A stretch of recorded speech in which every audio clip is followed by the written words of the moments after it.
Good evening. We will get to the beginning of the Greek Empire this evening, but for the most part, we're going to be looking at the prophecy of 70 weeks again. In our last lecture, we dealt with that prophecy, showing that there is a way in which we can work out exactly what the Bible says it did. Now, in that talk, we laid out how all these things happened exactly the way the Bible says. We didn't focus much on the critics of that idea, those who don't believe the Bible is a reliable historical source, because I thought it would be best to lay out the case for the proper interpretation and then deal with the critics' objections. Now, we did deal with a few objections last week. We showed that the 3 days and 3 nights in which Jesus was in the heart of the earth is an entirely figurative expression fulfilled by Jesus being taken into Jewish custody Thursday night and remaining so until the dawn of the Sunday morning, the earth being a symbol of the Israeli people. And we showed, beyond any shadow of a doubt, that Herod died in 4 BC. There are critics that want to move the date to 1 BC, despite the fact that the lunar eclipse in that year was not on a fast day, and in spite of the fact that all of Herod's heirs acknowledged that their reign did not begin in 1 BC, but rather began in 4 BC. And we also looked at the Battle of Brundisium, which was the central historical point in numbering Herod's reign. For that battle was clearly in 40 BC, well documented in Roman history. And following that battle, Herod was made king by the Roman Senate, and as Josephus said, he died 37 years later, which would be 4 BC.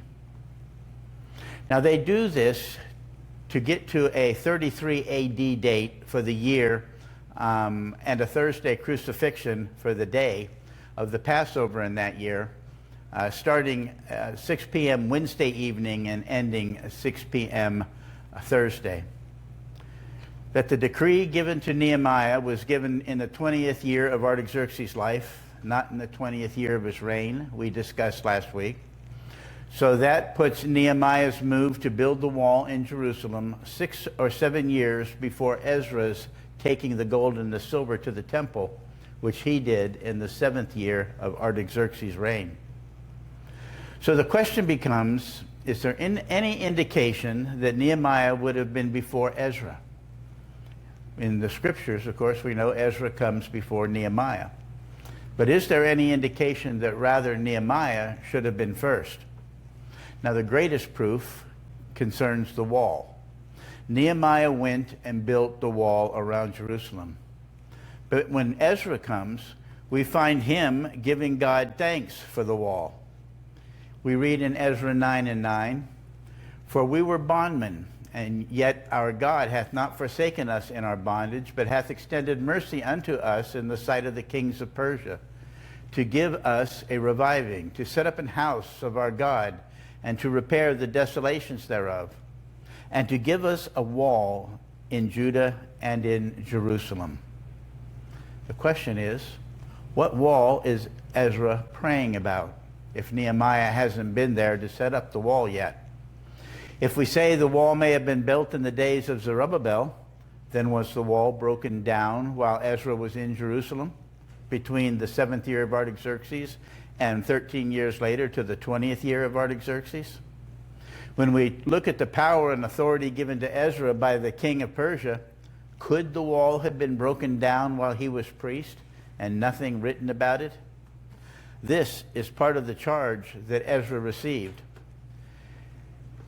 "And I, even I, Artaxerxes the king, do make a decree to all the treasures which are beyond the river, that whatsoever Ezra the priest, the scribe of the law of the God of heaven, shall require of you, it be done speedily, unto 100 talents of silver, and to 100 measures of wheat, and to 100 baths of wine, and to 100 baths of oil, and salt, without preserving how much. Whatsoever is commanded by the God of heaven, let it be diligently done for the house of the God of heaven. For why should there be wrath against the realm of the king and his sons. Ezra had unique authority from the king to collect taxes from all the treasurers that are beyond the river. What nations then would challenge Ezra's authority for his work, and according to the king, bring God's wrath upon the king and his sons? Now we know that Nehemiah did not have that same protection. He was attacked constantly by the native population, by Sanballat and Tobiah. But we don't read of such attacks in Ezra, and yet Ezra is there when Nehemiah completes the wall. In fact, Nehemiah and Ezra are together, teaching the people in the 8th chapter of Ezra, and in the 9th chapter of Ezra, when Ezra thanks God for the wall. In Nehemiah 8 and 9 we read, "And Nehemiah, which is the Tirshatha," that means the governor, "and Ezra, the priest, the scribe, and the Levites that taught the people, said unto all the people, This day is holy unto the Lord your God. Mourn not nor weep, for all the people wept when they heard the words of the law." Now, if Ezra had already been there for 13 years, wouldn't the people have already heard the law? Now, the more you think about it, the more you realize that this has to be the proper order. Nehemiah comes first and Ezra second. Would the king have taken his own silver and gold, along with all the free will offerings Ezra would have been given, and taken them to a house with no walls for protection? Wouldn't the king rather have sent treasures to Jerusalem after the wall was set up? Now, moving on, we pointed out that the birth of Christ was in the days of the worldwide taxing of Augustus. And we pointed out that there was a taxing ordered in 8 BC, which would have been carried out in 7 BC and consistent with the prophecy of 70 weeks. This would be 33 and a half years before the end of 70 weeks, or 27 AD, which would have been the crucifixion.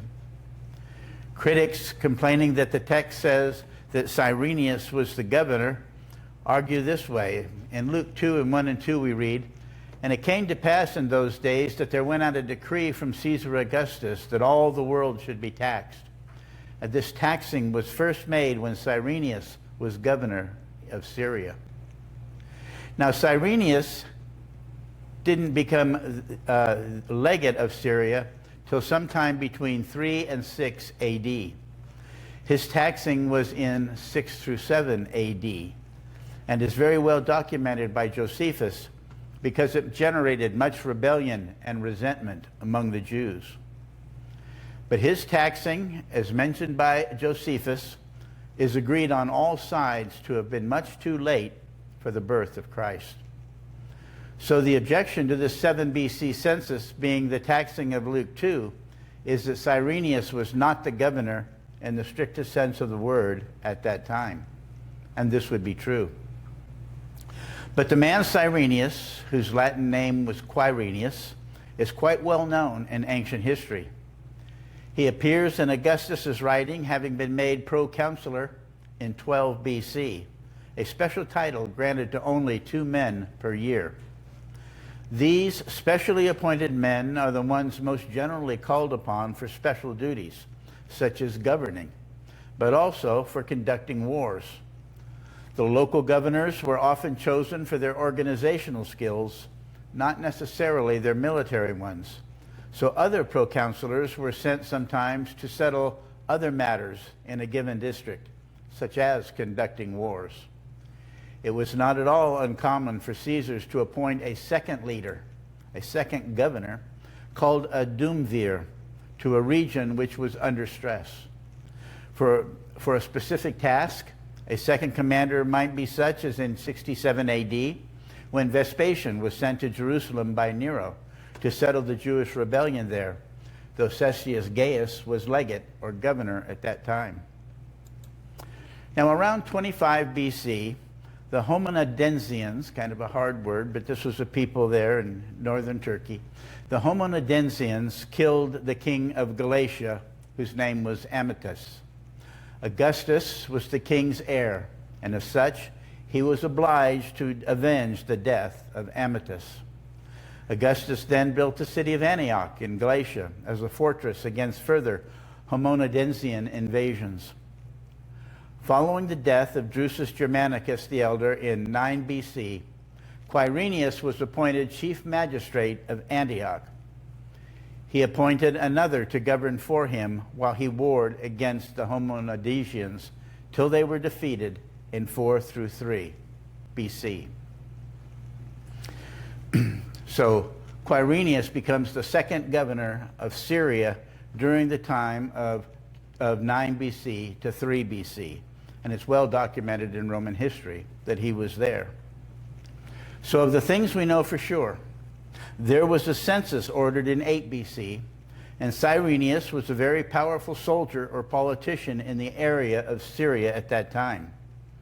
He was not the official governor, but certainly he could have been in a position to be ruler over Syria for the particular purpose of the census, especially considering the distrust that Augustus naturally had for King Herod. Because when Augustus and Mark Antony fought for control of the empire, Herod originally backed Mark Antony, and only through special pleading did he survive. Now, does the fact that Cyrenius was not the governor discount Luke's account? Well, actually there, the word governor, legatus, is never used in the Bible. The word most commonly used is hegemon, which means the ruler. But the word used by Luke is hegemonio, which means to act as the ruler. This gives the basis for Cyrenius not being actually the governor, but acting as a governor for a specific purpose, that being, I suggest, the census in a potentially hostile situation. It is interesting that Luke uses the term hegemonio for Quirinius' role in Syria, which means to act as a ruler, and he also uses the same term of Pilate at the start of his rule when he most likely was still in Rome and hadn't yet moved to Jerusalem, rather than another form of the word, hegemon, which more plainly means ruler and was used of Pilate when Jesus is brought before him in Luke 20 and 20. Now, Quirinius' next note in history was when in 6 AD he became the actual governor of Syria. He was specifically sent by Augustus to settle the affairs of Herod Archelaus, who had fallen out of favor with Augustus. And he finally was banished by Augustus in 10 AD.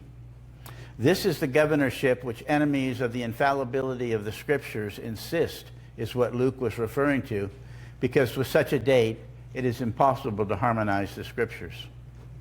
Now, Quirinius' final note in history had to do with divorcing his popular and influential wife, an event which caused him to fall out of favor with the Romans.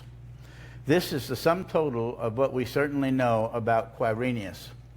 So it can't be said with certainty from men's history that Quirinius was or was not in Syria at the time when Augustus ordered the 8 BC census.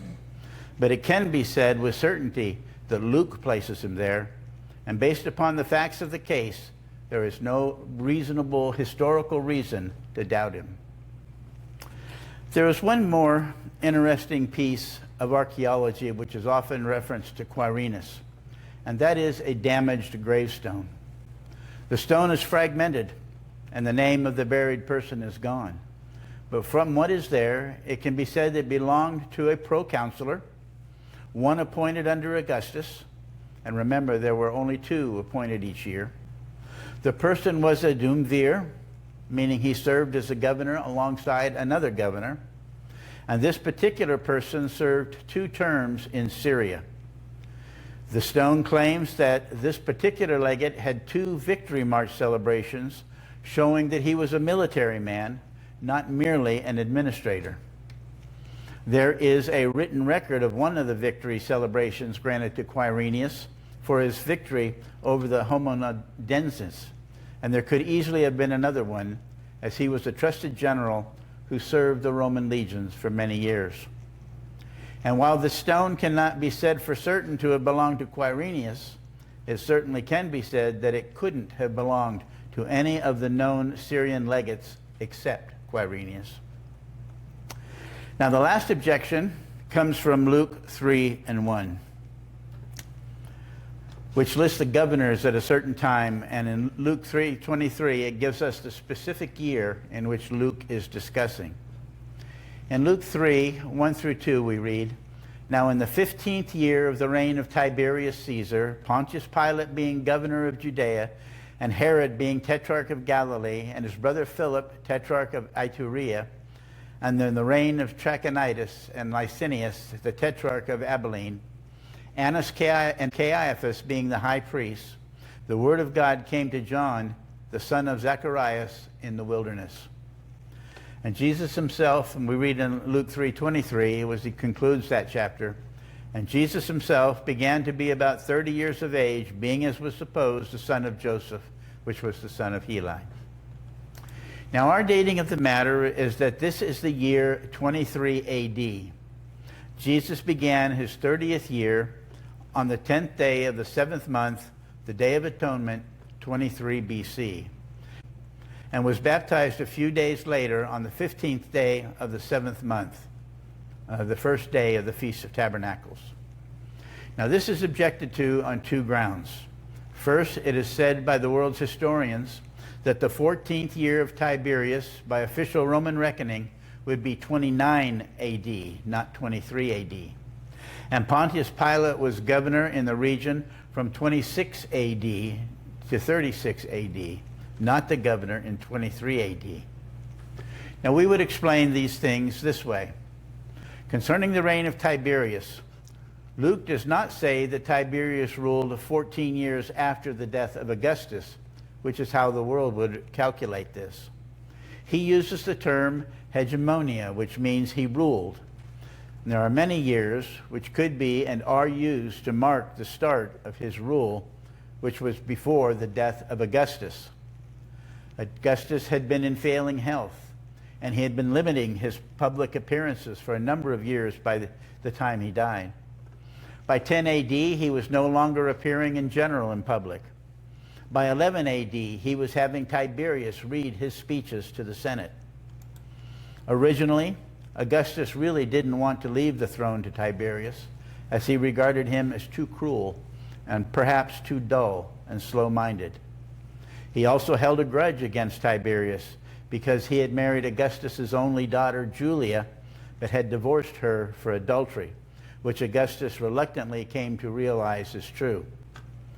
But in the end, after the death of all other eligible heirs, the last of which was in 9 AD, there were no other candidates surviving. And so Tiberius was re-acknowledged that by Augustus that he would be the next Caesar. Augustus had actually acknowledged Tiberius would be the Caesar in 4 AD, but because of the troubles he had with him, he was wavering on that. But in 9 AD, he confirmed that Tiberius was going to be the next Caesar.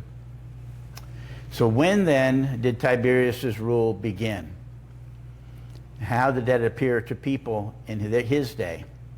Now Augustus died in 14 AD, so that is the officially recognized date for the start of Tiberius's rule. But Augustus had proclaimed Tiberius as having assumed control of the empire in 12 AD. And so many, like Brother Thomas in his chronology, begin his reign at this point. And there was a decree made in 10 AD confirming that Tiberius was the next Caesar. And this is the date others use.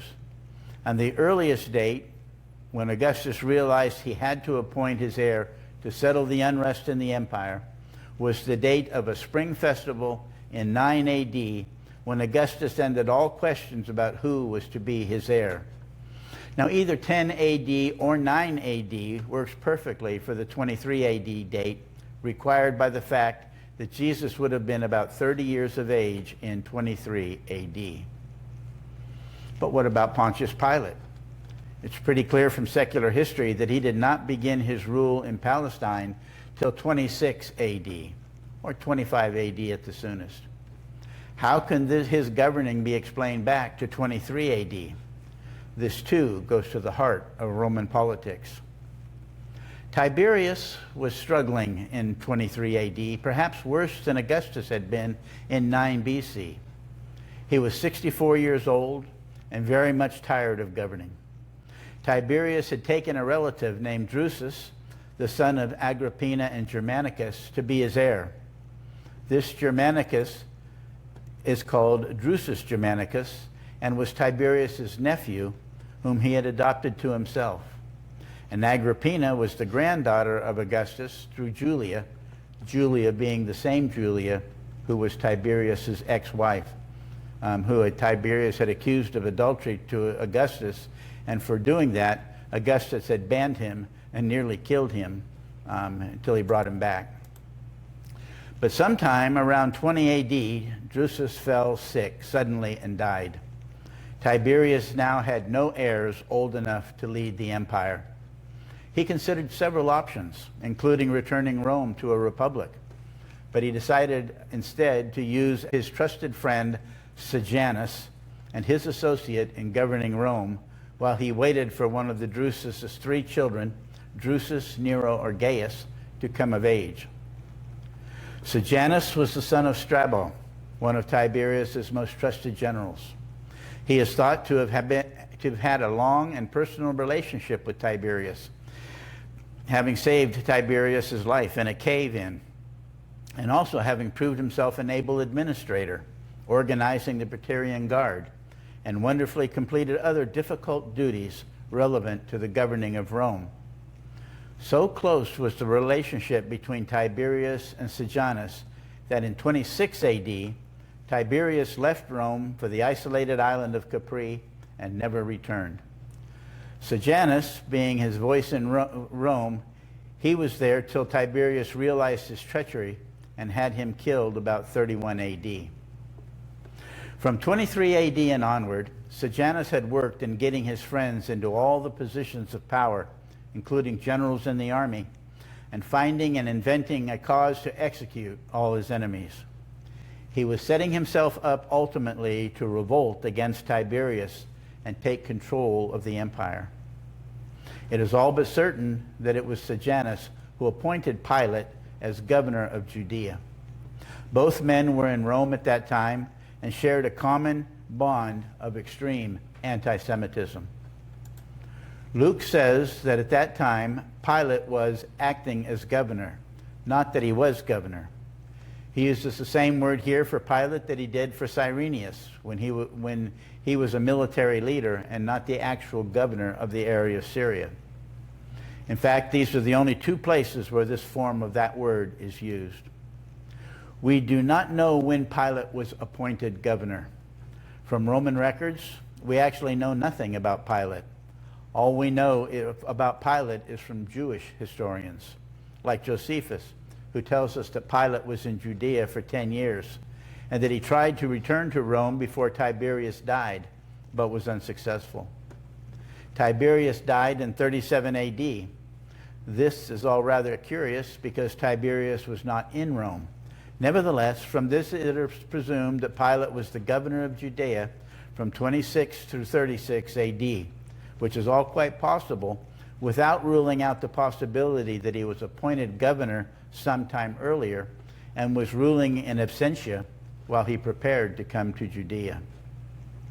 This testimony concerning the rule of Pilate is from Josephus. Tiberius sent Valerius Gratus to be procurator of Judea and to succeed Annas' rule.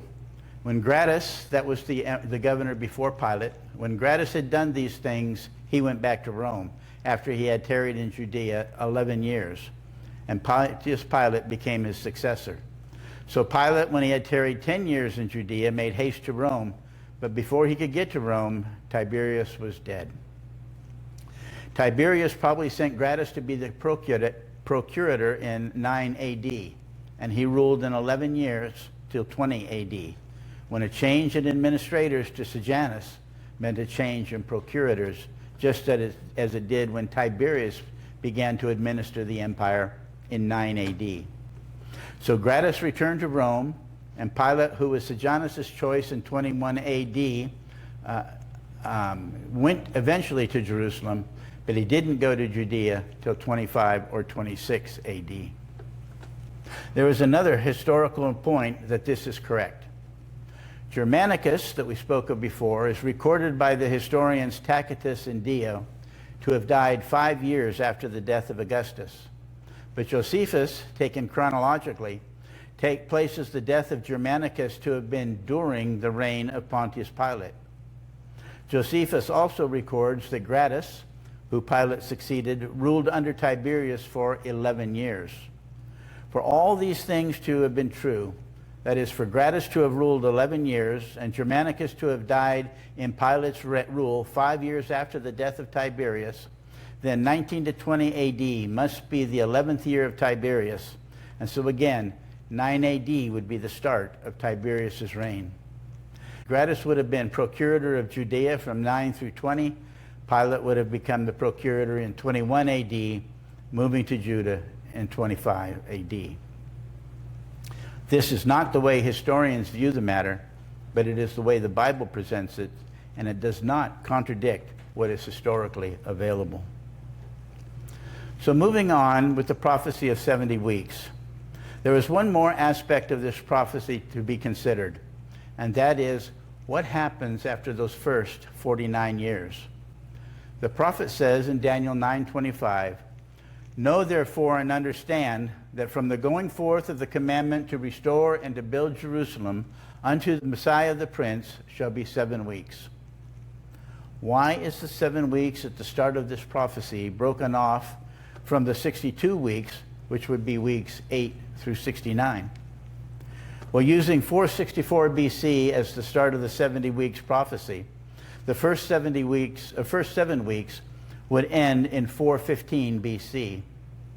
There is nothing that has been collected in archaeology or from what exists in history that would suggest that there was something specific about this date. But though we can't pinpoint a specific event, it is unquestionable that major events take place right after this time period, which greatly changed the relationship between Persia and Israel. I suggest that the 7 weeks represent a time of growth and development for the rebuilding of Jerusalem and the teaching of the Mosaic Law. But after the influence of Nehemiah was over, and after the death of Artaxerxes, Jerusalem's relationship with Persia changed for the worse. Israel was given 49 years to reinstitute the law of Moses into the life of the rebuilt city. They failed and soon began to reap the consequences. Nehemiah begins to address the problem in his second trip to Jerusalem around 433 BC. He writes this in Nehemiah 13. "And one of the sons of Joiada, the son of Eliashib, the high priest, was son-in-law to Sanballat the Horonite. Therefore I chased him from me. Remember them, O my God, because they have defiled the priesthood and the covenant of the priesthood and of the Levites. Thus cleansed I them from all strangers and appointed the wards of the priests and the Levites, every one in his business." This Joiada, whose son was chased from the priesthood by Nehemiah, was the high priest in Jerusalem during this time in question, 415 BC. Grokkapedia says this about Joiada, and Grokkapedia is an AI version of Wikipedia. It says, "Joiada's reign was essentially the calm before the storm. He successfully maintained the temple ritual continuity and administrative stability following Nehemiah's initial building reforms. But his family's foreign entanglements ultimately invited direct Persian military intervention under his successor. During the era of Joiada, which is 430 to 410 BC, the direct conflicts with the Persian crown were not open, massive battlefield wars. Instead, they were volatile proxies, severe regional rebellions, and intense political power struggles that directly threatened the Persian Empire's stability." So you can see what is happening here. Israel is becoming mixed up in the world's affairs. Joiada has one son who has married Sanballat's daughter and has been removed from the priesthood by Nehemiah. But this same kind of problem grows worse in his family For immediately after his death, we are told this by Grokkopedia. While the buildup occurred under Joiada, the spark ignited at the very end of his tenure, leading to immediate Persian military invention under his son Johanan. Joiada's son Joshua aggressively conspired with the Persian general and governor Bagoses to usurp the high priesthood from his brother Johanan. Johanan was the legitimate priest. This treasonous plot resulted in Johanan murdering his brother Joshua right inside the sacred inner court of the Jerusalem temple. The Persian crown, that's this Bagoses fellow, the Persian crown viewed this as an act of open defiance against the imperial appointment. Bagoses immediately marched his army into Jerusalem, defiled the temple by forcing his way inside, and punished the Jews by slapping a crushing punitive tax of 50 drachma per lamb for all daily sacrifices, and that tax lasted 7 years. So the Persians, during the high priest of Joiada, had come to believe that they could control the Jewish priesthood, and the Persian governor Bagosa appointed Joshua, the youngest son of Joiada, to be the high priest. Johanan, the rightful priest, slew him in the temple, bringing the fury of the Persian government upon them, resulting in a tax for every lamb slaughtered. This event was in 410 BC, 5 years after the ending of that 7 weeks, or 49 years of Daniel's prophecy. But the problem got worse. It actually got much worse. Egypt successfully rebelled against Persia about 6 years later in 404 BC. This resulted in a crushing tax on Jerusalem. And this final entry from Grokkopedia. Judea, the province of Yehud, was a vital military corridor for Persia. Around 404 BC, Egypt launched a massive, successful war of independence against the Persian king Artaxerxes II. Because Jerusalem sat directly on the Persian military supply line leading down to Egypt, the high priests were caught in a vice. They were forced to fund the Persian military machine. They had to endure the constant heavy presence of the Persian troops marching through their territory, and any suspected sympathy towards Egypt was met with brutal local suppression by the Persian satraps. Satraps is an Oriental name for generals. Also, the priests that Nehemiah threw out of the priesthood for marrying Sanballat's daughter also became a rival to Jerusalem. Sanballat built him his own temple on Mount Gerizim. And while modern historians place this about 100 years later, there's archaeological evidence on Mount Gerizim itself that this temple existed in the 5th century, right in the time period we are discussing. And this too served to confuse the Persians, as these Jews who were not keeping the law were far more cooperative with the Persian government than the Jews in Jerusalem. And there was yet another falsely called Jewish temple, wrongly built as the only temple had to be built in Jerusalem. This temple was built on an island in the Nile River called Elephantine. This temple was destroyed in 407 BC by Egyptian idolaters. The Jews of Elephantine appealed both to the Persian government and to the Jews at Jerusalem for assistance in rebuilding this temple. The Persians did assist them. The Jews in Jerusalem, for obvious reasons, did not.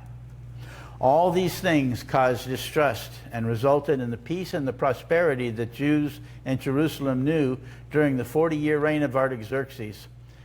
It deteriorated badly after his death.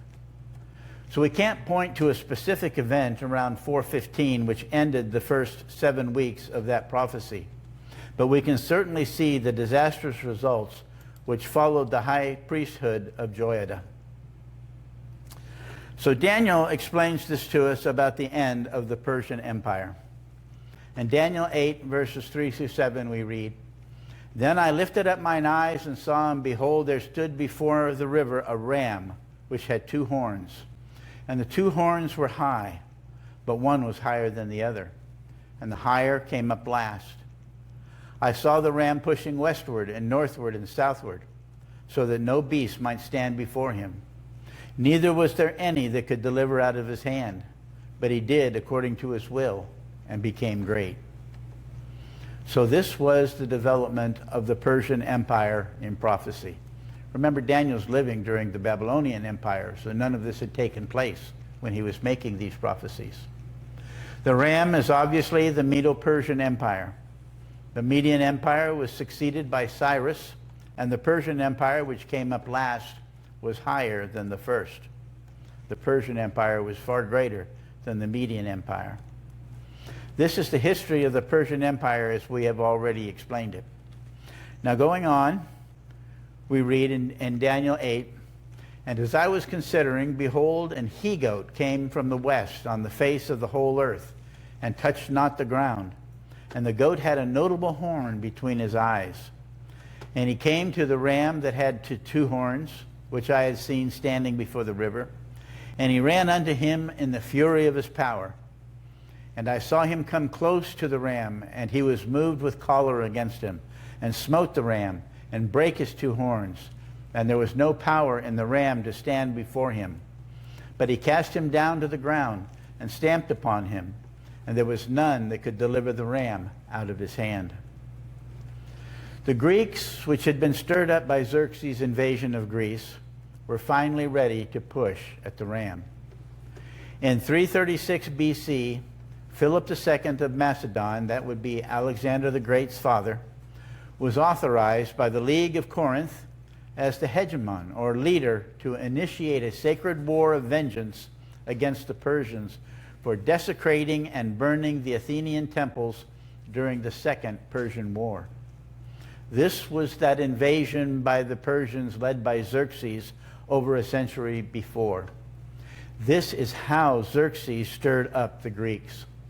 Philip sent an advance force into Asia Minor to liberate the Greeks living under Persian control. After they had taken the Greek cities from Asia, from Troy to the Meandros River, Philip was assassinated and his campaign was suspended while his heirs consolidated his control in Macedonia and in the rest of Greece. That took about 2 years. So about 2 years later, in the spring of 334 BC, Philip's son, Alexander, who had himself been confirmed as hegemon by the League of Corinth, invaded Asia Minor at the head of the army of the Macedonians and other Greek soldiers.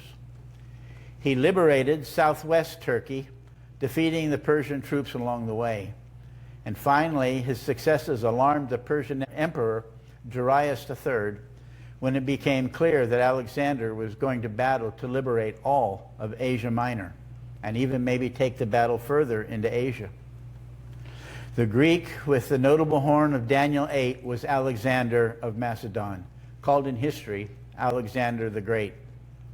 Alexander pushed his way into the Persian Empire till he met King Darius III on the battlefield, still in Turkey. Alexander won victory after victory against the Persians till he sacked the ceremonial capital of the Persians, Persepolis, in 330 AD. He then set out to defeat Darius III.